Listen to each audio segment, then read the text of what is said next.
Gracias por desmañanarse y empezar un poco antes. Vamos a tratar de acabar el material que es muy extenso, lo de ciencia, pero al mismo tiempo sí quiero empezar con la parte de los Mahatmas. Entonces vamos a tener sesiones de ciencia de 1 hora y 10 minutos y nos pasamos, bueno, descansamos un momento y nos pasamos al arranque de las cartas. Empezamos entonces con la meditación, si les parece. Entonces vamos con la invocación de Radha Bhogal. Hay una beatitud y un poder más allá de nosotros mismos, que viene en ayuda de aquellos que estamos preparados para recibirlo. Nos dirigimos respetuosamente hacia aquella beatitud, aquellas grandes fuentes de las cuales emanan incesantemente la fortaleza y la inspiración hacia todos los que estamos resueltos a abandonar el yo personal para desarrollarnos, aprender y compartir fraternalmente y sin reservas. Invocación de Radha. Bueno, continuamos con esto, con los martes a las 10 de la mañana. Esta es la nueva publicidad. Y después de esta nueva publicidad, pasamos ahora a lo que viene después, que serían las cartas de los Mahatmas. Empezamos 11:30 con esta parte. Y ahora continuamos con el estudio sobre la conciencia que habíamos visto de Anivesa. Me escribieron para decir que había yo estado muy atropellado en la presentación anterior, entonces hice algunos ajustes para volver a repetir algunas cosas y darlas con más cuidado de esta obra, que es un poco compleja en algunas cosas y que hay que revisar con cuidado. Entonces, esto es lo que ya vimos la sesión pasada. Aquí están algunos de los slides que vimos y vamos a arrancar, si les parece, en esto. Bueno. Entonces tenemos acá los dos planos superiores pueden concebirse existentes antes de la formación del sistema solar. Los dos planos superiores, ¿cuáles son? Pues estos dos planos que estamos viendo acá. Los planos que habíamos visto todo el plano Adi y el plano Anupadaka. Es lo que está comentando la señora Anivesa. Entonces, los dos planos superiores pueden concebirse como existentes antes de la formación del sistema solar nuestro. Y cabe imaginar al supremo Adi, constituido por tanta materia del espacio simbolizada por puntos, como designó el Logos para formar la base material del sistema que se dispone a producir. Entonces, Adi, constituido por tanta materia del espacio que se simboliza por puntos, como designó el Logos para formar la base material del sistema que se dispone a construir, a producir, a emanar. Así como el operario escoge el material al que intenta darle forma, así también el Logos escogió al material y el lugar para su universo. Aquí entonces una correspondencia de lo que hace un operario cuando va a trabajar algún material para darle forma. Lo mismo el Logos escogió primero su material para crear al universo. Análogamente podemos imaginar el Anupadaka simbolizado por líneas. Los puntos son Adi, las líneas son Anupadaka, constituido de esta misma materia modificada por su individual vida y coloreada, digámoslo como significativa metáfora, por su omnianimadora conciencia, con lo que difiere en algún modo del correspondiente plano de cualquier otro sistema solar. Se nos enseña que los hechos capitales de esta labor preparatoria pueden representarse en símbolos, de los que se nos han dado dos. Uno se crea en los rituales, representa la trina manifestación de la conciencia lógica, y el otro el trino cambio en materia correspondiente a la trina vida, o sean los aspectos de vida y forma de los tres logos. Podemos colocarlos lado por lado con la significación que vemos acá. Entonces el Adi es este. Si lo vemos en tercera dimensión, si tratamos de imaginarla, el punto central está hacia arriba. Es como si estuviéramos viendo de la deidad hacia abajo.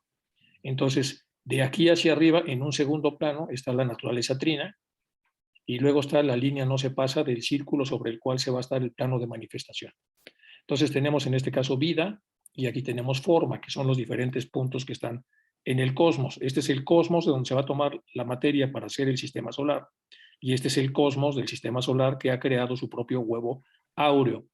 Y entonces, de muchos de los puntos de materia que están en el universo, estos puntos, algunos van a ingresar en este sistema para que el logos del sistema solar pueda entonces utilizarlo y crear su propio sistema. El Anupadaka es una línea, pero en realidad es una sucesión de puntos que se subdividen a sí mismos y se rompen en dos y después en tres y en cuatro, y de esa manera van haciendo una sucesión que en el plano físico nosotros observamos como una línea, pero en realidad es una continuación de puntos que están equidistantes y que dan la apariencia de formar formas, porque los puntos por sí mismos no forman formas, pero estas sí tienen formas. Esto pasa un poco con los lenguajes. En los estudios que hacen los lingüistas, primero están los fonemas, que son puntos, que son todas las letras del alfabeto A, B, A, B, S, o sea, la B no es como B, sino B, S, B, porque las únicas que se pueden pronunciar solas como fonemas son las vocales. Pero en el momento que nosotros juntamos algunos de esos puntos, ahora tenemos morfemas, es decir, líneas. Y ahora sí tenemos B, C, D, E. Y si los morfemas se hacen más grandes, tenemos ya una versión molecular en donde ya tenemos pues, todos los demás niveles que normalmente los lingüistas ven. Digamos que esto se repite en todos los niveles. Esto ya lo habíamos visto. Estoy un poco más rápido porque ya se explicó. Y aquí empecé a hacer algunos esquemas para ver con más calma los temas que vienen más adelante. A este punto acude la pregunta, ¿por qué hay 3 logos? Dice la señora Besa. Aunque se nos presenta aquí una profundísima cuestión metafísica, cuya exposición siquiera inadecuada, también corregí el texto, porque tenía muchos errores. Entonces, aunque aquí se nos presenta una profundísima cuestión metafísica, no una profunda, una profundísima, para poder explicar los 3 logos, cuya exposición siquiera inadecuada, requeriría todo un volumen, o sea, para explicar eso se necesita muchísima tela, debemos señalar la respuesta lo más sucintamente posible, es decir, hay que hacer una reducción con la intención de explicar esto en el entendido de que esto es muy complejo. El análisis de cuanto existe nos conduce a la final generalización que puede expresarse en estos términos. A ver, aquí es donde empieza lo interesante. Si analizamos todo lo que existe en el universo y por lo tanto en el sistema solar, eso nos va a conducir a una generalización que puede expresarse en estos términos. Todo en el mundo dual, todo puede separarse en 2 cosas, el yo y el no yo, en ser y no ser. Toda cosa separada corresponde al ser o al no ser. Una vez que tenemos la dualidad, o estamos en el ser o estamos en el no ser. Nada hay que no corresponda a una u otra de ambas separaciones.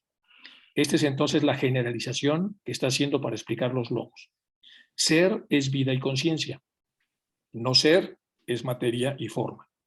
Por lo tanto, tenemos aquí una dualidad. Pero lo dual no supone 2 cosas separadas, aisladas y sin enlace. Aquí hay otra clave. No son 2 cosas separadas ni aisladas y sin enlace, sino que existen una continua relación entre ellas, es decir, están atadas. Un incesante vaivén de atracción y repulsión, en que alternativamente se identifican y repudian, y en el que se muestra siempre el cambiante universo. Ya habíamos comentado antes que esto es lo que es la entropía, que es un grado de desorden ordenado, es decir, es un grado de desorden dentro de un marco de referencia determinado. Son cosas que pueden variar y variar y variar siempre que no se salgan de un cuadro. Y ese cuadro es como el entorno a través del cual el proceso entrópico puede generar una especie de desorden, pero el orden está en la simetría de ese desorden y en las medias de las divisiones del propio desorden. Entonces, ser es vida y conciencia, que son los puntos. No ser es materia y forma, son los otros puntos. Y aquí tenemos los puntos de energía con conciencia en el punto central, que ya lo habíamos visto. Este punto en el logo solar genera una línea de no se pasa, es decir, un huevo áureo, y a partir del huevo áureo entonces va a empezar a ver esto que lo vamos a explicar un poco más adelante. A partir de la circunferencia, algunos de los puntos de materia del cosmos con K entran al cosmos recién formado y van a ser utilizados entonces como átomos esenciales para la formación del nuevo sistema solar. Y aquí tenemos la resolución del ser y no ser de Taimni, que nos dice que no es un triángulo equilátero, sino es un triángulo isósceles, en donde el primer punto, el primer plano corresponde a Adi, el segundo plano corresponde a Anupádaka y el tercero correspondería a la parte átmica, o según se vea, no importa cómo lo veamos, lo estamos viendo en todos los casos, siempre hay como 3 compartimentos con 3 niveles de diferenciación o con 3 niveles de especialización o con 3 niveles superiores jerárquicos o como se le quiera llamar a este tema.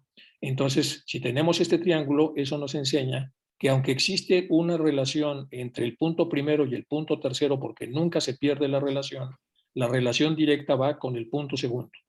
es decir, el desdoblamiento de la unidad en el segundo nivel implica una relación directa y desde el segundo nivel hay una relación con el tercer nivel. Bueno, eso es más o menos lo que está tratando de explicar en esta parte. Ahora vamos con más detalles. De esta suerte ya no tenemos una dualidad, sino una trinidad. El ser, el no ser y la relación entre ambos. Hay tres cosas. Está de un lado el ser, está del otro lado el no ser y está en medio de ambos la relación entre ambas, la tela del universo, lo que todo lo amarra, lo que todo lo ata, que de hecho es incluso más relevante que los puntos que ata, que estarían diferenciados por el ser y por el no ser. En esta trinidad se resumen todas las cosas y todas las reacciones, tanto actuales como posibles. Y de aquí que tres, ni más ni menos, sea el fundamento de todos los universos en su conjunto y de cada universo en particular. ¿Por qué está contestando así la señora Besant? Porque está respondiendo a esta pregunta. ¿Por qué tres logos? Pues lo está resolviendo de la manera, como dice ella, más sucintamente posible, con esa razón. Entre estos dos puntos hay una relación, entre este punto y el centro superior también hay una relación, el centro superior tiene relación con los tres y los tres tienen relación entre ellos, pero también a través del punto, como una especie de tálamo del cerebro, en donde todo pasa por él y él va repartiendo juego para todos lados, sin que el juego se salga de la línea, no se pasa. Bueno, esto es lo que está explicando entonces la señora Besant aquí. Esta trinidad se resume en todas las cosas, todas las reacciones, todo lo que existe en los universos en su conjunto, van a tener estas tres cosas. El punto A, que podría ser el ser, el punto B, que es el no ser, aquí está la dualidad, pero lo más relevante es la relación entre ambos, lo que los ata, lo que nunca los ha separado o ha permitido que se separen. Ahora, en el plano físico, la separación es una separación física, que los sentidos físicos nos indican que las cosas están separadas, pero en los planos metafísicos todo está unido, todo está atado. Este hecho fundamental exige de un plano de manifestación trina en un sistema solar. Y he aquí por qué el uno, el punto que va en tres direcciones a la circunferencia del círculo de materia y vuelve a sí mismo, manifiesta distinto aspecto en cada lugar del contacto con el círculo, constituyendo las tres fundamentales expresiones de la conciencia: la voluntad, la sabiduría y la actividad, es decir, la divina triada o trinidad, porque en el universal ser, Pratyaj Atma, y el interno ser, al pensar en el no ser, se identifica con él y le hace partícipe de su propio ser. Tal es la divina actividad, el Sat, la existencia prestada a lo no existente, que es la mente universal. Vamos, en función de lo que está comentando acá, hice este esquema. Entonces, de este punto central se dirige hacia la porción más material, que es la línea no se pasa, y de ahí se devuelve hacia acá, y es una especie como de radar, en donde se manda una señal y regresa, y según donde se vaya deteniendo el punto, como si fuera un radar o un sonar, entonces va a depender del tipo de actividad a que se refiera. Vamos a leer otra vez. Este hecho fundamental exige de un plano de manifestación trina en un sistema solar. Y he aquí por qué el 1, el punto que va en tres direcciones, este punto que va en tres direcciones, a la circunferencia del círculo de materia, ese punto se va a ir a todas las direcciones del punto de materia, circunferencia, y vuelve a sí mismo, cada vez que emite ese rayo, el rayo vuelve, rebota en esta línea, no se pasa y regresa a sí mismo, manifiesta dentro de ese rebote un distinto aspecto en cada lugar de contacto con el círculo, constituyendo entonces estos tres puntos del círculo. Y esos tres puntos en donde rebota esta señal que manda el 1 constituyen las tres fundamentales expresiones de conciencia. Por un lado estaría la voluntad en la porción superior, después la sabiduría y finalmente la actividad en la porción inferior. Todas están vinculadas, todas están atadas, pertenecen a diferentes niveles evolutivos, es decir, del propio desenvolvimiento, pero en realidad siguen atadas por el uno que las ha creado en diferentes formas. El último ejemplo que se da de esto, entonces, es que este uno es el uno más superior, este es el piso quinto de un edificio, manda la primera señal al piso cuarto, que es la voluntad, este se la manda al piso tercero, que es la sabiduría, y este se la manda al piso segundo, que es la actividad. Bueno, es más o menos como lo está tratando de explicar Taimni en relación a la propia explicación que da la señora Besant. El ser, cuando se reconoce a sí mismo, es sabiduría, chit, el principio de conservación. El ser, cuando se retrae del no ser, en su pura naturaleza, es felicidad, ananda, liberación de la forma. Vamos a ver otra vez. El ser, cuando se reconoce a sí mismo, cuando se ve a sí mismo, en cada uno de los puntos en donde se manifieste, es chit, y da un principio de conservación, de orden. Es la parte entrópica esta que permite que la vida se dé a través de este vaivén permanente entre el ser y el no ser. El ser, cuando se retrae del no ser, cuando se aleja del no ser, cuando se elonga en su pura naturaleza, constituye la felicidad o ananda, porque se libera de la forma. Y aquí hay una clave muy interesante. Este vaivén pendular que hay entre el ser y no ser, cuando se trabaja a lo largo de las encarnaciones y se genera un promedio en donde se mueve el péndulo más hacia el ser y menos hacia el no ser, como producto de la propia evolución de las almas, ocurre esto. Entonces el ser, cuando logra retraerse del no ser a través del trabajo intenso en su pura naturaleza, constituye felicidad o ananda, porque al alejarse se va liberando poco a poco de la forma. Entonces aquí tenemos otra clave muy, muy importante. En esta clave se nos dice que el ser es capaz de retraerse del no ser a través del proceso evolutivo. Cuando se retrae lo suficiente, entonces se encuentra lo que es la verdadera felicidad y no el placer. La verdadera felicidad, que se llama Nanda, porque esta está relacionada con la liberación de la forma. Bueno, todo logos en un universo repite esta universal conciencia de ser.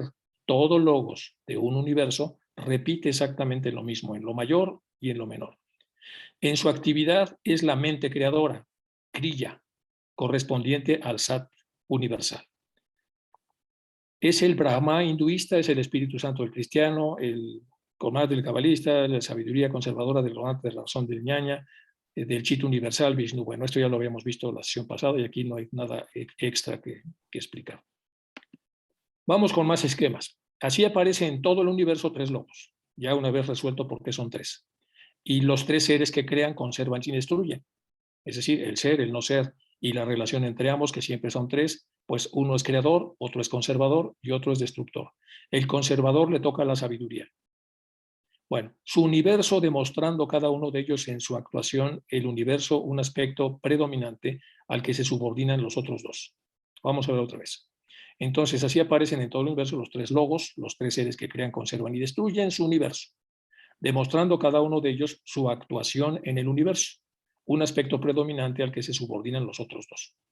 Aunque sí, pues cuando se toca crecer, pues el que crea es la parte creadora, que es el primero, cuando se trata de conservar o de equilibrar, que sería sattva, está este, y cuando se trata de destruir, entonces aparece el último. Entonces, cada uno en su momento. Como el día, cuando se crea en la mañana, entonces hay una fuerza creadora muy importante. Cuando se conserva la luz solar, a lo largo del día está el conservador, y cuando empieza a destruirse el día para que aparezca la noche, viene la destrucción, que continúa exactamente con la creación de la parte nocturna, que a su vez se conserva, etc. Entonces, se subordinan los otros dos, aunque siempre presentes. Se están subordinados porque uno es el que predomina según el paso del tiempo. De aquí que al Dios manifestado se le considere como una Trinidad. En la unidad sería lo que HPV comenta como la diferencia entre duración, que ya se ha mencionado muchas veces, y el tiempo. Y el tiempo dice que tiene principio y fin, entonces puede desdoblarse y entenderse así. La duración no tiene principio ni fin, es eterna, y es donde todo está de alguna manera englobado. Estaríamos hablando de aquí. Aquí está la unidad donde todo está comprendido, y aquí está la Trinidad que ha salido de sí misma y en donde ya podemos ver fases, porque automáticamente se desdoblan. El enlace de estos tres aspectos o fases de manifestación en sus externos puntos de contacto con el círculo forman el básico triángulo de contacto con la materia. El enlace de estos tres aspectos o fases de manifestación en sus externos puntos de contacto con el círculo, es decir, el triángulo, forman el básico triángulo de contacto con la materia, el cual, con los tres triángulos formados por las líneas trazadas por el punto, constituye el famoso tetraquis, que también ya se ha hablado mucho. Llamada también a veces el cuaternario cósmico, o sean los tres divinos aspectos que en contacto con la materia se disponen a crear. Estos tres aspectos en conjunto son la suprema alma del universo que está por nacer. Esta es una de tantas imágenes que hay sobre el famoso tetraquis que desarrollaron mucho los pitagóricos, y en ese tetraquis pues hay un montón de explicaciones no completas porque sabemos que no conservamos mucha de la sabiduría de la época pitagórica. Sin embargo, con lo poco que hay y con lo que se ha reconstruido, podemos entender entonces las enormes relaciones. Tenemos todos los puntos equidispuestos y luego tenemos la maraña, la telaraña. Es decir, si tomamos este como punto central, a partir de este punto central se hacen todas las conexiones como si fuera un internet, en donde todos los puntos de una u otra manera van a tener relación directa o indirecta con el punto central. El punto S que está aquí, si se comunica con el punto que está acá y vuelve otra vez a la fuente. Si va de la fuente hacia el E y de la E al T y regresa otra vez a la fuente. Si va hacia el punto del vértice superior del triángulo y vuelve a sí mismo o vuelve a través de este punto, vemos que esta es una comunicación de los elementos que realmente son la parte más compleja de la dispersión del ser y no ser. Lo más complejo y lo más complicado para entender es todo lo que hace que ata, que une al ser y al no ser, que está resuelto en la famosa tetraquis. ¿Y este tetraquis cómo funciona? Bueno, aquí tenemos un espacio con principio y fin, aquí tenemos el famoso triángulo isósceles con sus 3 niveles, que aquí más o menos empiezan a subdividir en esos 3 niveles, y de este lado tenemos entonces la trinidad, una vez manifestada, y aquí está la unidad, y entonces si lo vemos otra vez, este punto está hacia arriba, aquí nos produce un primer rombo, y después nos produce una serie de triángulos invertidos superiores, muchos triángulos isósceles que podemos ver acá.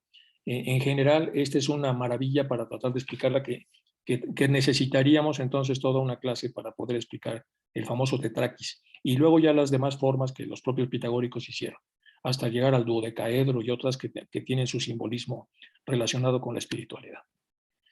Bueno, debajo de la forma, ahora nos vamos a la orilla de la línea, no se pasa, de donde están entrando los puntos, que son puntos de materia que poco a poco se irán combinando para hacer las formas. Debajo de la forma, columbramos primeramente los efectos de dichos aspectos según responda a ellos la materia. Todo esto ya lo arreglé, todo el texto. Tales efectos no son debidos al logos de un sistema, sino que son las correspondencias, o sea, relaciones, de la materia universal con los aspectos del ser universal. El aspecto de felicidad o voluntad infunde en la materia la cualidad de inercia. El aspecto de felicidad o de voluntad infunde en la materia la cualidad de inercia, que está más. La fuerza de resistencia, la estabilidad y la quietud. El aspecto de actividad infunde en la materia la responsabilidad a la acción, rajas o movilidad. Y el aspecto de sabiduría da a la materia el ritmo, que es sattva, la vibración y la armonía dentro de límites preestablecidos. Así, preparada pueden ser manifestarse como seres los aspectos de la conciencia de logos.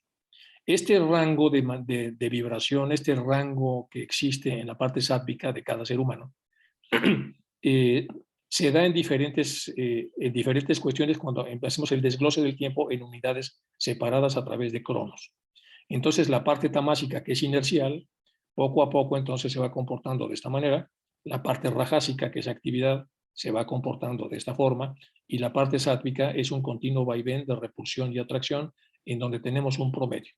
Sin embargo, cuando estamos rajásicos, es decir, en el arranque de algo, y llegamos a un punto suficientemente grande de ese arranque, a partir de este punto empieza la parte sátvica y tenemos entonces un periodo de estabilidad de 5 años, de 10 años, de 2 años, de 20, de lo que sea. Cuando ese periodo empieza a agotarse, entonces empieza la fuerza tamásica a reducir la parte inercial de este sistema, con lo cual entonces regresa una nueva etapa o ya nos mantenemos en ella durante mucho tiempo. La perversión más grande que puede existir de todo eso y lo que hace la mente humana a la hora de utilizar estas fuerzas, que muchas veces son desconocidas para las propias mentes, es aplicarlas en momentos inapropiados. Es decir, aplicar una parte tamásica en un momento de rajas, en un momento de arranque, nos hacemos muy inerciales, o aplicar rajas cuando estamos en un momento tamásico, etcétera. Entonces, para eso se requiere entonces que la mente esté suficientemente despierta para saber de qué se trata cada punto de su existencia y qué es lo que conviene hacer, qué es qué es lo conveniente en relación a estos 3 movimientos. Bueno, el logos, aquí hay más esquemas. El logos, todavía no el primero, puesto que aún no hay un segundo, aparece como un punto que irradia una esfera de materia trazada a su alrededor como el campo del futuro universo, y fulgureando cual verdadera montaña de luz, dice Anivesa, según dice Manú, aunque la luz tan solo visible en los planos espirituales. Es decir, para el que no ha desarrollado planos espirituales, esto es negro. Para el que ya los desarrolló, entonces puede ver una luz sumamente desarrollada, enceguecedora, que representa al logos, que todavía no es el primero porque todavía no hay un segundo. Para que exista un primero tiene que haber un segundo, eso se entiende perfectamente. Si solamente hay uno, pues no es el primero, ni el segundo, ni el tercero, es uno. Cuando del uno se desprende el segundo, ahora sí podemos dividirlos en un primero y un segundo. Aparece como un punto que irradia una esfera de materia trazada a su alrededor como un campo de lo que será el futuro universo, es decir, hace su huevo áureo, fulgurando cual verdadera montaña de luz, si dice el Manú, según dice el Manú. Bueno, aquí está entonces, este es el punto, soy esto, o este es el punto, aquí está el universo, y lo primero que se hace es formar esta delimitación de lo que va a ocurrir aquí, que aunque tenga relación con lo externo, en realidad es un huevo áureo, es decir, es donde va a ocurrir este cosmos con C, por diferenciación del cosmos con K, aunque procedan de lo mismo. Bueno, a esta gran esfera se le ha llamado sustancia primaria, y es el logos condicionado por sí mismo. Es decir, el logos se ha condicionado a sí mismo, inseparable en cada punto de la materia, de la cual se apropió para formar su universo. La segunda manifestación se retrae, según tanto, de dicha esfera para construir la voluntad condicionada por sí misma, con objeto de llegar a la actividad creadora. Yo soy esto, cuando el esto, el no ser, se es conocido. Entonces vamos a repasar esto porque es muy importante. A esta gran esfera, bueno, aquí tuve se le ha llamado sustancia primaria. Y es el logos condicionado por sí mismo, es decir, el propio logos mandándose a sí mismo, que ha generado este espacio, inseparable en cada punto de la materia que forma el huevo áureo, porque al final el huevo áureo es una sucesión de puntos, y entonces puntos inseparables. Y esto veámoslo como una esfera, no como una rueda que está en dos dimensiones. Imaginemos que esto es un huevo, es esférico. Entonces, el logos condicionado por sí mismo, inseparable en cada punto de la materia de la cual se apropió para formar esto. Entonces, esa materia vamos a ver más adelante cómo la toma del universo, del cosmos con K. En la segunda manifestación, ya que está formado el huevo áureo, ahora se retrae un tanto de dicha esfera, es decir, se regresa de la periferia, otra vez al punto se retrae un tanto de dicha esfera para constituir el segundo punto, que es la voluntad condicionada por sí misma. Es una voluntad a través de la cual aparece la intención, en forma de voluntad, de crear, con el objeto de llegar a la actividad creadora. Entonces tenemos el logos condicionado por sí mismo, desprendido, esta es la parte espiritual, la parte de voluntad y finalmente la parte de creación. Yo soy esto cuando esto, el no ser, es conocido. Bueno, aquí está el no ser en este sistema, entonces yo soy esto, se proyecta hacia allá y vuelve sobre sí mismo, pero si lo metemos acá, este punto de yo soy esto en realidad está en el centro y esto que es una esfera, entonces está alrededor y entonces se empiezan a emitir rayos en todas direcciones, que ya lo vimos, los rayos vuelven hacia sí mismo y con lo cual se genera entonces el segundo logo solar y de este logo solar entonces está la voluntad, que es la intención, la voluntad es el motor para hacer todo esto y finalmente la actividad. Porque bueno, vamos ahora entonces con el punto, simbólicamente hablando, a fin de sugerir la idea de forma, según se ve del lado de las apariencias, vibra entre el centro y la circunferencia, ya lo habíamos visto. El punto, que es el logos primario para este sistema solar, simbólicamente hablando, se le llama punto, no es un punto, en realidad es una energía que está ahí, a fin de sugerir la idea de forma, según se ve del lado de las apariencias. Por eso dice que en realidad no es un punto, pero hay que verlo así para entenderlo. Vibra entre el centro y la circunferencia. O sea, la zona de vibración es entre este punto y su circunferencia. Ahí se da la vibración. Para que exista una vibración se necesitan dos polos. Si no, no podríamos tenerla. Entonces, el polo que se hace aquí es entre la circunferencia que ya se ha creado y el punto. Y entre estos dos aparece la vibración.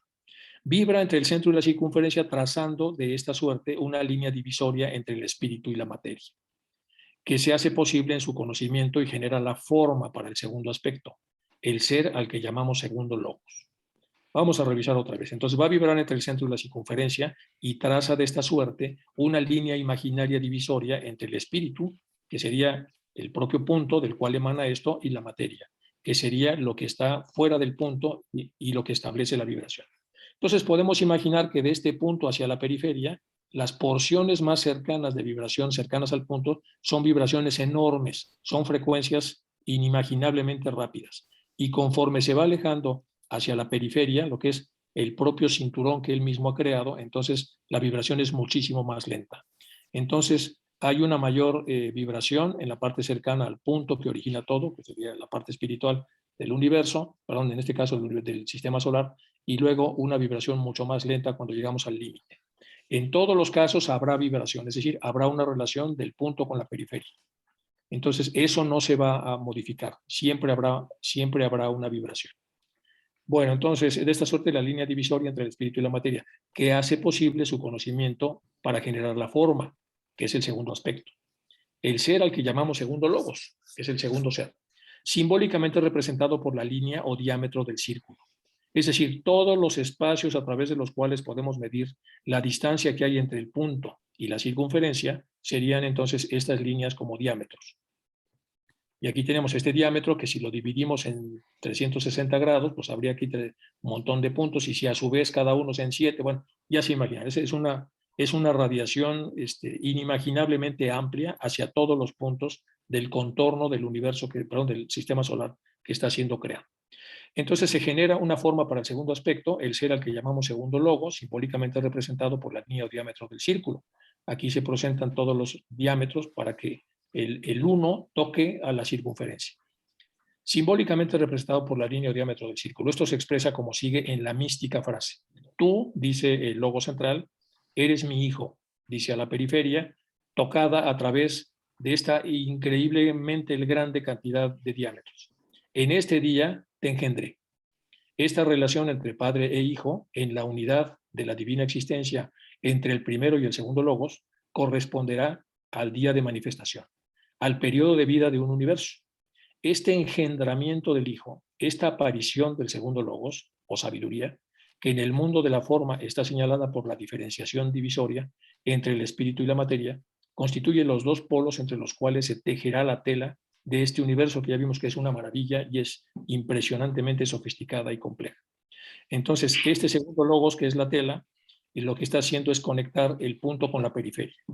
Y no nada más está conectando el punto con la periferia, sino que, como dice aquí, en el mundo de la forma, quedará señalada la diferenciación divisoria entre el espíritu y la materia. Bueno, ya una vez aclarado, bueno, aquí está el punto que vibra entre sí mismo y la periferia trazando una división espíritu-materia. Tú eres mi hijo, en este día te engendré. Bueno, es lo mismo que habíamos visto. Es el campo del futuro universo, etc. Ahora vamos a ver de dónde viene toda la materia, etc. Bueno, es por decirlo así, continúa la señora Besa, el desdoblamiento de la neutra e inactiva electricidad. Ojo, es por así decirlo, el desdoblamiento, está hablando ya de esta segunda fase, de la neutra e inactiva electricidad que viene del 1, que puede simbolizarse en el primer logos, en la dual forma de electricidad positiva y negativa cuando ya ha bajado, símbolos del segundo logos. De modo que se manifieste lo inmanifestado. Lo inmanifestado es la neutra e inactiva electricidad y lo manifestado es esta electricidad que ya vibra a través de dos polos y se manifiesta lo inmanifestado a través de esto. Este desdoblamiento del primer logos está vívidamente representado en la multiplicación de las células que podemos observar en el plano físico. Aquí nos pone un ejemplo alegórico, en donde se ve que una célula se divide a sí misma en dos por la aparición de una pared divisoria. Nosotros sabemos que en la división mitótica hay dos divisiones celulares, que es la meiótica y la mitótica. En la mitótica lo que aparece es esta secuencia. Hay una célula normal, de pronto se empiezan a dividir aquí los cromosomas, luego se hace un adelgazamiento en la parte central, con lo cual se hace una línea divisoria, se reparten y se duplican los cromosomas para que vuelva a quedar el número exacto, en el caso de las células humanas de 46, entonces se va la mitad para arriba, la mitad para abajo, y después se hace una separación y tenemos dos células idénticas que proceden del primer padre, es decir, del padre que las ha engendrado. Que cualquiera de estas dos siempre la pregunta es, ¿y cuál de estas dos es la engendrada por el padre? Pues ninguna, porque aquí ha habido una división, las dos son lo mismo, las dos son hijas gemelas de este padre, porque a la hora de dividirse no se puede decir que una esté dividiendo a la otra. Entonces el uno se convierte en dos. Eso es lo que está diciendo acá, que es el mejor ejemplo para poder entender lo que está sucediendo acá. Bueno, entonces ese desdoblamiento del primer logos está vívidamente representado, vívidamente, en la multiplicación de células que podemos observar en el plano físico a través de la división mitótica, que aquí no lo dice, pero pues es esa, en donde se ve que una célula se divide mitóticamente en dos por la aparición de una pared divisoria. La otra división es la meiótica, por si ustedes leen esto, tratan de estudiarlo por su cuenta, no vean la meiosis, vean la mitosis. Porque todo cuanto aquí en la Tierra ocurre no es ni más ni menos que el reflejo en la grosera materia de cuanto ocurre en planos superiores. Por lo que muchas veces se sirven de muletas a nuestra coja imaginación para podernos explicar estas cosas. Y esas cojas muletas son los ejemplos que vemos en el desenvolvimiento del plano físico donde estamos. Como es arriba, es abajo. Aquí lo dice entonces textualmente. Acuérdense que todas estas áreas son textuales de lo que dice la señora Besa. Entonces, todo lo que aquí esta es una frase muy interesante. Por lo que muchas veces le sirven estos ejemplos de muletas a nuestra coja imaginación que tiene sus limitaciones. Lo físico es reflejo de lo espiritual. Después, el punto y la línea que gira con él vibran en sentido normal a la primera vibración, formando de este modo en el círculo interior del círculo de cruz que procede al Padre y el Padre del Hijo. Este es el símbolo del tercer logos, la mente creadora, la divina actividad, la dispuesta a manifestarse como un creador, como la cruz activa o suástica. Aunque en el orden del divino desenvolvimiento es el tercer logos el que primero se manifiesta externamente de los dos planos superiores. Aquí están las tres fuerzas entonces, la fuerza logoica primera, está además la voluntad para que esto suceda y finalmente la acción, es decir, a través de la sabiduría que tiene el segundo, se producen las condiciones para que empiece esta duplicación. Bueno, es por así decirlo el desdoblamiento de la neutra e inactiva electricidad que puede simbolizarse en el primer logos de la dual forma de electricidad positiva y negativa. Aquí sería el logos inicial y aquí estaría ya dividido. Bueno, vamos con más calma para poder explicar entonces esto bien. Vamos, ahora sigue ya con el origen de las mónadas. Pero antes de considerar la creadora actividad del tercer logos, porque ya se está desenvolviendo el universo dentro de esta línea, dentro de este huevo, debemos atender al origen de las mónadas o unidades de conciencia para cuya evolución en la materia se prepara un campo de un universo. En el capítulo segundo, dice ella, trataremos más extensamente el punto de las mónadas. Las miríadas de mónadas que han de evolucionar en el inminente universo que apenas está por desarrollarse, se engendran en la divina vida, como las células en los organismos. Antes de que se forme el campo de su evolución, de esto se ha dicho lo siguiente. Vamos a leer otra vez. Dice, las miríadas de mónadas que han de evolucionar en el inminente universo, es decir, el que está a punto de aparecer, se engendran en la divina vida, como las células en los organismos, antes de que se forme el campo de su evolución. Como que las células en los organismos estamos hechos de células y esa célula va a generar un organismo, esa semilla va a generar un árbol. Entonces las miríadas de mónadas que han de evolucionar en eso que va a empezar se engendran en la divina vida como células que luego se convertirán en organismos. De esto se ha dicho lo siguiente, aquello quiso, yo multiplicaré y será nacido. Y lo múltiple surgió de lo uno. Y por este acto de voluntad del uno, la voluntad tiene sus dos aspectos, de atracción y repulsión, de inspiración y expiración. Cuando surge el aspecto de repulsión, se establece la línea divisoria de la separatividad. La repulsión sirve entonces para mantener la distancia, entre comillas, porque ya vimos que todo está unido, pero para mantener una separatividad que no es como la que observamos en el plano físico. Aquí faltan verbos, faltan adverbios, adjetivos, para poder explicar esto, pero entendemos que aquí se está refiriendo a una separatividad en donde cada unidad o cada punto no pertenece al mismo huevo del propio punto, pero sí pertenece al huevo general, el cual está dando más o menos sentido. La multiplicación en el uno por obra de la voluntad señala el punto de origen, que es el primer logos, que es pura energía con conciencia. El Señor indiviso, el Padre eterno, la luz eterna, el Dios inmanifestado, las mónadas son las chispas de ese fuego supremo.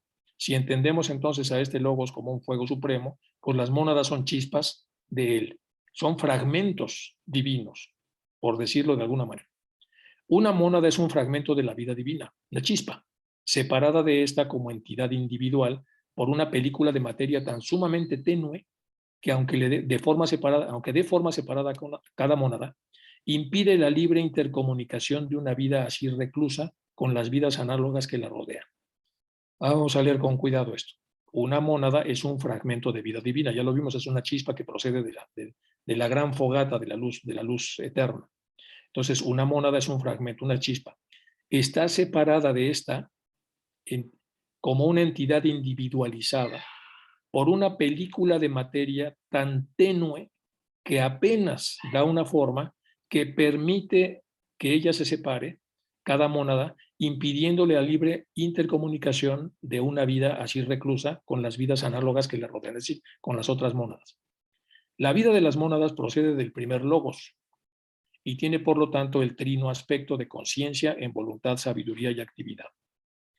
La vida de las mónadas procede del primer logos y tiene por lo tanto ese trino aspecto ahí. Esta vida nace en el segundo plano, el Anupádaka. Esta vida, la de las mónadas, nace en el segundo plano, el Anupádaka. O plano de manifestación.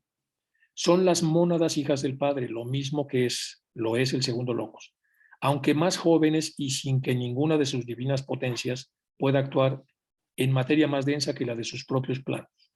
Al paso que él, con las edades de evolución tras de sí, esté dispuesto a ejercer sus divinos poderes como primogénito entre muchos hermanos. Aquí están todas las mónadas como si fueran espermatozoides, valga la vulgar comparación, es decir, son muchas, solo que ellas tienen una tenue arquitectura de materia suficientemente fuerte como para darles la individuación, pero es tan tenue que es inimaginablemente tenue. Son casi pura energía como chismas o fragmentos divinos, con una capa bajísima de materia que les permite conservar su individualidad. Bueno, entonces aquí está empezando a hablar de las mónadas. Lo mismo tenemos atracción, cuando está todavía antes de la división. Aquí empieza la repulsión, que es cuando las dos células se separan en sí mismas. Luego viene la división, con la línea divisoria, y finalmente la separación. Y así entonces son lo que hace la voluntad a través de la acción. La voluntad tiene los planos para que esta semilla empiece a engendrar una primera división que a su vez se volverá a partir en 4, en 8, en 12, etcétera, etcétera, hasta que se forma un organismo. Pero no es un organismo común y corriente, es un organismo perfectamente planificado. No es un organismo que dependa al 100% del DNA, estamos hablando del DNA metafísico, estamos hablando de la sabiduría que ha creado y ha depositado sobre un almacén de conocimiento, que son los genes, la posibilidad y las indicaciones para que esto suceda. La mónada como fragmento de vida divina, entonces, están separadas unas de otras como identidades individuales por una película de materia tenue suficientemente para impedir la libre intercomunicación, sin que ninguna de sus divinas potencias pueda actuar de materia más densa que la de sus propios planos, al paso que él, con las edades de evolución tras de sí, está dispuesto a ejercer sus divinos poderes como primogénito entre muchos. Bueno, esto es para tratar de explicar con más detalle lo que estamos viendo aquí. Bueno, vamos ahora a lo que dice Taimni, ya habíamos visto el aspecto de actividad, el aspecto de sabiduría, y aquí está la parte manásica. La parte de arriba es la mónada, aquí está la parte trina de mónada, y luego aquí aparece entonces desde el Atma, Buddhi, Manas, ya la tríada que representa a lo que somos los que estamos dentro de este universo. Aquí está el sistema solar. Entonces, cuando el logo solar inicia su actividad creadora como resultado de su karma personal y fija su atención en la zona del espacio donde tiene que encarnar para dar forma a su universo, es decir, dentro de esta inmensidad, elige un espacio, crea un centro magnético que va a ser el núcleo del círculo infranqueable o círculo no se pasa de su propio universo, es decir, del cosmos con C y de su área de manifestación. Genera su huevo donde va a desenvolverse. Y de este huevo y de la materia que del universo llega a él, también de esa van a estar constituidos los seres que ahí habitamos.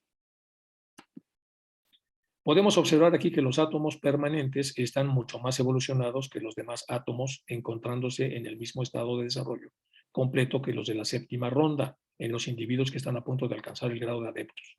Por consiguiente, estos átomos han logrado desarrollar el más elevado posible, como hemos visto, están cargados con todas las cualidades que han traído de encarnaciones anteriores. Esto se había preguntado la vez pasada sobre los átomos permanentes y también, bueno, aquí hay un poco de eso para poderlo contestar. Cuando una persona alcanza el nivel de un Buda, es absolutamente imposible para él encontrar átomos que le sean de utilidad, exceptuando los que ya han servido de átomos permanentes a seres humanos. Entonces tenemos aquí la parte física astral, el mental inferior y el causal. Y aquí aparece una serie de dibujos que tomé del ciclo del Renacimiento, en donde lo importante de todo esto es que empecemos a hablar de estos átomos, debido a que todo lo que la materia primigenia que va, a partir de la cual va a crearse el universo, es una materia hecha de átomos. Dice, moran las mónadas en el plano Anupádaka, ya lo vimos, de ahí sale, con las raíces de su vida en Adi. Las raíces vienen, pues, obviamente del fuego principal, aunque todavía sin vehículos sobre los cuales puedan actuar, esperando el día de manifestación de los hijos de Dios. Ahí permanecen las mónadas mientras el tercer logos comienza la externa obra de manifestación. Y plasmando el universo objetivo procede a infundir su vida en la materia, a formar materiales dispuestos para construir los vehículos necesarios a la evolución de las mónadas. Aquí hay que hacer alguna reflexión también en este sentido.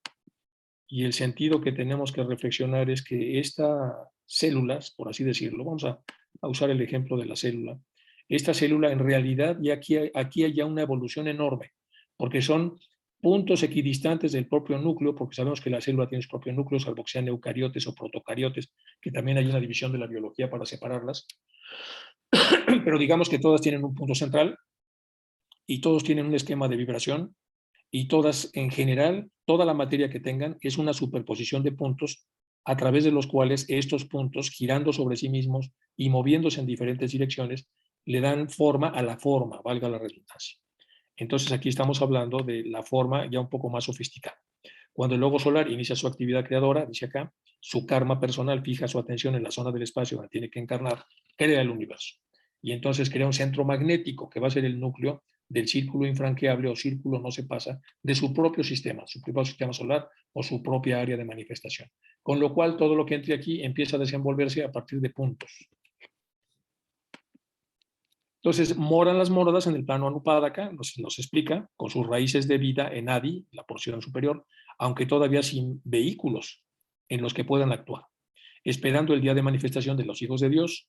Ahí permanecen las mónadas mientras el tercer logos comienza a crearlo todo.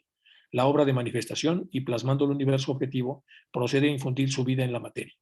Esta parte es alegóricamente bellísima y la representa el diálogo del Timeo.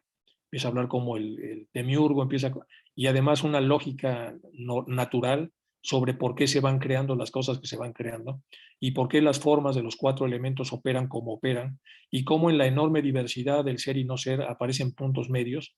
Los puntos medios ayudan un poco a la comunicación de esta tela. Bueno, es una maravilla y siempre es muy recomendable leerla, todo lo que es el diálogo del Timeo. Entonces ahí permanecen las mónadas en el Anupádaka del tercer logos, hasta que el tercer logos empiece la externa obra de manifestación y plasme al universo objetivo, a toda esa sabiduría para que el universo sea formado y pueda infundir su vida en la materia y transformar materiales dispuestos para construir los vehículos necesarios a la evolución de las mónadas. Pero el uno no quedará sumergido en su obra, pues por muy vasta que nos parezca, para él es de poca monta. Es decir, el uno lo ha creado, pero no va a participar de esa obra. Después de llenar el universo entero con una partícula de su ser, que es el ser uno, sigo existiendo en lo esencial y en lo manifestado. Esta maravillosa individualidad no se anonada y tan solo una porción de ella basta para infundir vida en el universo.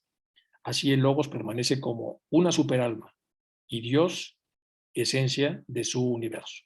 Vamos a leer otra vez porque es importante. Pero él, el uno, no quedará sumergido en su obra. No se va a sumergir ahí, es un punto del cual emana todo esto. Pues por muy vasta que nos parezca para él, sería de poca monta. Después de llenar el universo entero con todo lo que de él emana, con una partícula de su ser que es el ser uno, es decir, el sigo existiendo en lo esencial y en lo manifestado a través de las chispas, que ya lo veremos ahora con las mónadas. Esta maravillosa individualidad no se anonada y tan solo una porción de ella basta para infundir vida en este universo. Así el Logos permanece como una superalma y Dios y esencia de su universo. Bueno, aquí tenemos un ejemplo. El plano Adix son las raíces de las mónadas, el plano Anupádaka, donde están morando todas las mónadas ahí guardadas, Y en el tercer logo se inicia la obra de manifestación. Se forman los materiales dispuestos para constituir los vehículos necesarios para la evolución de las mónadas, para que las mónadas puedan interpenetrar estos vehículos. Preparación del campo, formación del átomo. Aquí es donde empieza lo interesante. El tercer logos, la mente universal, comienza su actividad creadora operando en la materia atraída de todos los puntos del infinito espacio para la construcción de nuestro sistema solar. Es decir, va a tomar de la materia que ya está en el cosmos con K, alguna materia que va a entrar en este cosmos con C, es decir, en este sistema. Esta materia existe en el espacio en modalidades que desconocemos, pero evidentemente está ya plasmada para las necesidades de varios sistemas. Es decir, es una materia ad hoc para formar parte de los futuros sistemas solares. Nos enseñó HPV, dice la señora Besant, que los subplanos atómicos de nuestros planos constituyen el primer plano cósmico, o sea, el ínfimo. Si consideramos los átomos de este plano cósmico simbolizados por una nota musical, los átomos formados por el tercer logos podrían simbolizarse por los tonos menores de dicha nota. Lo que parece claro es que están estrechamente relacionados con sus correspondientes átomos de espacio, es decir, de donde procedieron, aunque no idénticos a ellos en su presente forma. Entonces, hay una diferenciación de los átomos que provienen del universo cuando entran en el sistema solar que los hace no idénticos, los hace análogos, similares, casi idénticos, pero no idénticos. Esto también tiene una clave que luego vamos a tratar de especificar. No idénticos porque no pueden los átomos aparentemente ocupar un mismo espacio-tiempo simultáneamente dentro de un mismo plano de manifestación o dentro de un mismo espacio-tiempo. Es decir, durante un mismo, bueno, ya lo veremos con más cómo lo ven los físicos cuánticos esto. Por lo tanto, entonces no pueden ser idénticos, pero sí pueden ser sumamente análogos. Es decir, una analogía enormemente análoga, valga la redundancia, pero no suficiente como para ser idéntica. Pero los 7 tipos de materia de que se forman nuestros átomos están ya en la materia atraída del espacio para constituir el sistema solar y finitamente revierten de nuevo a ellos. Blavatsky alude a la sucesiva sextuple división de átomos de cada vez más inferior grado cuando dice: el unitario átomo cósmico se divide en 7 átomos en el plano de materia. Cada uno de estos átomos se convierte en un centro de energía. El mismo átomo cósmico se despliega en el plano espiritual en 7 rayos, que no obstante su estrecha relación se mantienen separados hasta el fin del kalpa, es decir, del periodo de tiempo en el que deban existir. Estos son los tonos menores, los acordes menores del piano a los que está haciendo referencia la señora Blavatsky. Entonces, simbolizados por una nota musical, los átomos formados por el tercer logo podrían simbolizarse por tonos menores. Acuérdense que ya nos había dicho, nos había aclarado Félix de las famosas comas que hay entre los tonos menores y sostenidos, que son 9, y entonces no son tonos verdaderos, salvo los tonos de las notas musicales, pero a eso se refieren los acordes menores en el piano. Bueno, eso es lo que estoy diciendo acá, si es que lo estoy entendiendo correctamente. Cuando el logo solar inicia su actividad creadora como resultado de su karma personal y fija su atención en la zona del espacio donde tiene que encarnar para dar forma a ese universo, crea un centro magnético que va a ser el núcleo del círculo, infranqueable, o círculo no se pasa de su universo y de su área de manifestación. Aquí está el cosmos, entonces aquí está lo que el logo solar escogió para iniciar su encarnación. Y entonces el sistema solar naciente permite que ciertos átomos del cosmos ingresen en esa línea, en este plano de manifestación del sistema solar naciente. Y aquí está el logo solar, con el círculo no se pasa del centro magnético al núcleo, y esto es el círculo que divide al sistema solar naciente del cosmos de donde procede. Y estos son algunos de los átomos de ese cosmos que entran a formar parte de la generación de materia de este sistema. Esto está perfectamente, aquí esto no necesita mayor explicación porque está muy claro. ¿Cuál es la diferencia entre tiempo y duración? Ya lo habíamos comentado, esto es de las transacciones, estas de la logia Blavatsky de sus alumnos, de las que ya hemos hecho referencia muchas veces. Y explica HPV, la duración no tiene principio ni fin. Está hablando entonces del uno. ¿Cómo puedes llamar tiempo a lo que no tiene principio ni fin? La duración no tiene principio y fin. El tiempo, en cambio, es finito. Entonces, la duración, la concepción infinita y el tiempo, la concepción finita. El tiempo se puede dividir, la duración, al menos en nuestra filosofía, no. El tiempo es divisible en duración, parece que es otra definición de duración asociada al tiempo. O como tú dices, Uno es algo dentro del tiempo y el espacio, mientras que el otro está fuera de ambos. Aquí otra vez tenemos problemas con el lenguaje, porque la duración que nosotros utilizamos cuando hablamos del tiempo es diferente a la duración de la que está hablando aquí HPV. Y como los dos se llaman igual, hay un poco de problemas para entenderlo. Vamos a poner a esta como duración 1, que es la primera definición de duración, o duración mayor, y esta duración entonces no tiene principio ni fin, y luego vamos a hablar a esta como duración dentro del tiempo, es decir, una duración menor, un desenvolvimiento menor. Entonces el tiempo se puede dividir, la duración, la primaria no. La secundaria sí, en espacios dentro del propio tiempo. Uno es algo dentro del tiempo y el espacio, mientras que el otro está. La única forma en la que uno puede definir el tiempo es por el movimiento de la Tierra, pero también podemos definir el tiempo en nuestras diferentes concepciones. Duración más bien, se le pregunta a alguien, no, tiempo, porque en cuanto a la duración es imposible dividirla o establecer mojones en ella. La duración para nosotros es la única eternidad, no relativa, sino absoluta. Y aquí aparece en inglés cómo se hace este diálogo, porque es un diálogo complejo, para el que quiera, una vez que analice todo esto, ver exactamente cómo se llevó a cabo este debate. El desenvolvimiento a partir del tercer logos requiere tiempo y duración, entendida esta duración como duración en verbo finito, mientras que en su ser interior el logos tiene una duración sin principio ni fin, es decir, una duración infinita. Entonces podíamos atrevernos a decir que hay una duración finita, que es la que puede medirse dentro del tiempo, y una duración infinita, que es la verdadera duración a la que alude aquí Blavatsky. Entonces, time and duration es exactamente lo mismo en el diálogo. Lo rápido rajásico, lo lento tamásico, lo equilibrado sátvico o desequilibrador no sátvico o caótico requieren duración finita, es decir, requieren espacios dentro del tiempo manifestado para ser comprendidos y medidos. Aquí, necesariamente, tenemos que utilizar ese tipo de duración, que sería una duración finita. Bueno, eso para resolver el tema de la duración y el tiempo. Ahora vamos a ver por qué ocurre esto. La duración de la vida en el diccionario sánscrito se dice ayu. Y la duración, como el final de la duración en el tiempo, se dice kalpanta. Y aquí están, entonces tenemos durakitama y durakitamanilla. Y entonces tenemos ayu, que es la duración de la vida. Hay otra duración que hace referencia a cómo venimos a la vida otra vez. Hay otra duración que hace referencia a la destrucción de la vida. Hay otra más que es un sinónimo porque también habla de la destrucción de la vida en tres aspectos. Luego en la primera vida, luego la separación de la primera vida, la separación de etcétera, etcétera. O sea, en el sánscrito esto lo tienen clarísimo y tienen un montón de palabras para hablar de esta duración finita. Y después, por supuesto, también se habla de la duración infinita. Entonces es un lenguaje que facilita la comprensión de esto. Nosotros nomás tenemos esas dos palabras y por eso se nos complica tanto el asunto. Porque a partir de estas dos palabras tenemos que resolver el entuerto que a ver quién puede desfacerlo, porque es muy complejo entenderlo en estas dos formas, salvo que podamos diferenciarlas. Entonces, esta es una invitación para que vean el diccionario de sánscrito y puedan ver entonces por qué ese lenguaje tan perfecto ayuda mucho a entender, porque además tiene las mismas raíces a través de las cuales trata de definir lo mismo. Bueno, vamos ahora, fuera de los límites de un universo, asume esta materia que ha entrado a este sistema un peculiar estado.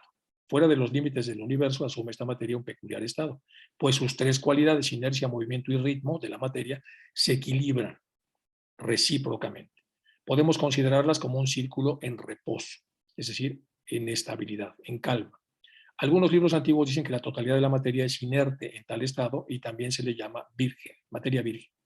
Es la celestial Virgen María, el océano de materia virgen que llega a madre por obra del tercer logos, cuya actividad creadora comienza por romper aquel círculo y mudar en inestable el equilibrio estable de esas cualidades para que empiecen entonces a emanar dentro de esas cualidades las formas.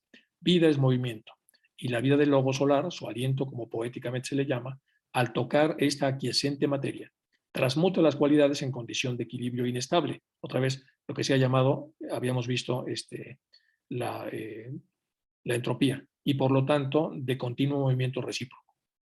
Durante la vida de un universo, la materia está siempre en condición de incesante movimiento interno.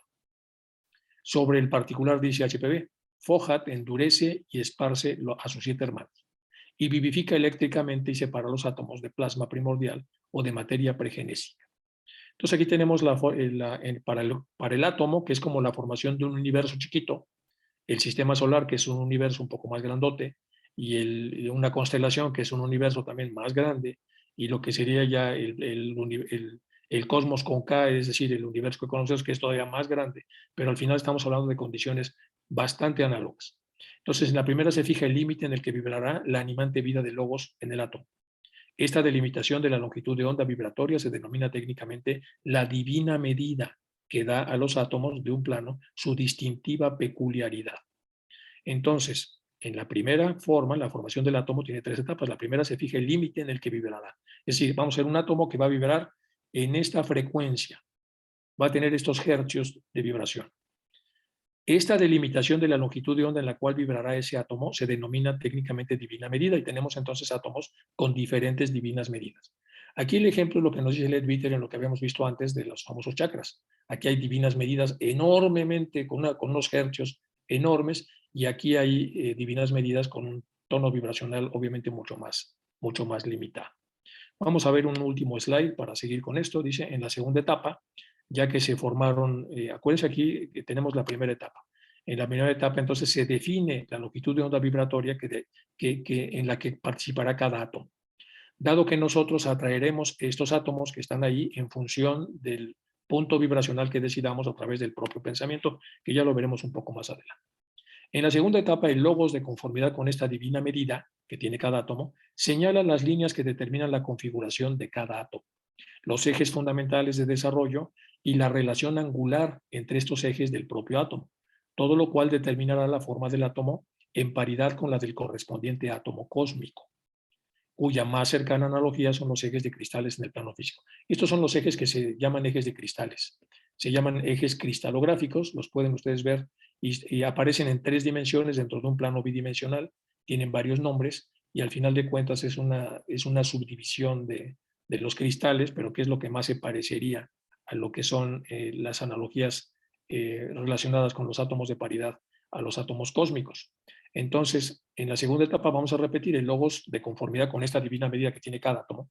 Señala las líneas que determinen la configuración del átomo. Es decir, ya se definió la divina medida, y ahora vamos a ver cómo van a estar conformados, cómo van a estar constituidos.